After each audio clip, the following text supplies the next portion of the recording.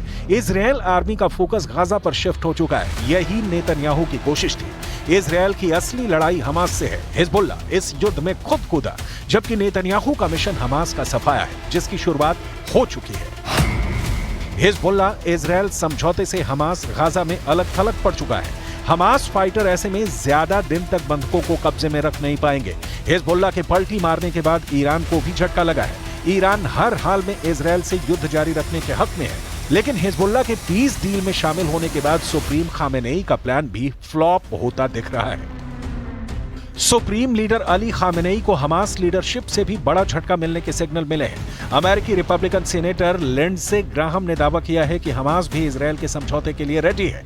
अमेरिकी fighter group और Israel के बीच पुल का काम कर रहा है। डोनाल्ड ट्रंप की शपथ से पहले हमास के भी सरेंडर की प्लानिंग पूरी हो चुकी है। लिंडसे ग्राहम के मुताबिक हमास लीडर संभावित युद्ध विराम पर मिस्र के साथ बातचीत शुरू कर चुके हैं। प्रेसिडेंट ट्रंप चाहते हैं कि हमास बंधकों को रिहा कर युद्ध का अंत करे।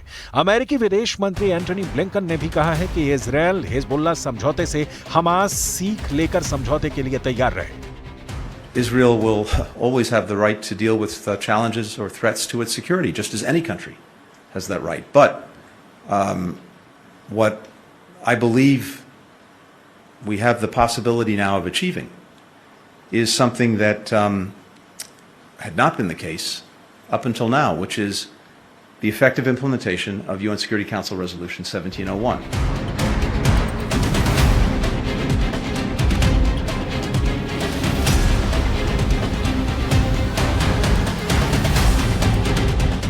हमास के सरेंडर का मतलब होगा ईरान की हार। जिस युद्ध को ईरान पर्दे के पीछे रहकर लड़ रहा था, उसमें उसकी सीधी एंट्री भी तय हो जाएगी। अमेरिका के नए चुने गए प्रेसिडेंट भी यही चाहते हैं कि एक बार ईरान युद्ध की हिमाकत दिखाए, ताकि उसका करारा जवाब देकर अमेरिका खाड़ी में फिर से बादशाहत कायम कर ले। ईरान को ट्रंप ने चुनावी रैलियों में ही धमकाना शुरू कर दिया था। चुनाव जीतने के बाद ट्रंप के तेवर तल्ख होते जा रहे हैं। सुपर पावर खाड़ी में अपने हिसाब से सभी मोहरे बिछाता जा रहा है। ईरान के फाइटर ग्रुप में फूट डालकर अमेरिका ईरान को अलग थलग करने में कुछ हद तक सफल हो चुका है। सीरिया में, यमन में और लेबनान में अमेरिका के सभी दांव सही लगे हैं। अब बस हमास के टूटने की देर है। जिस हमास के हमले से ये युद्ध शुरू हुआ है, उसे ही बैकफुट पर भेजकर अमेरिका ईरान की नकेल कसने को तैयार है। Supreme leader Ali Khamenei super power को कैसे जवाब देते हैं, ये देखना अभी बाकी है।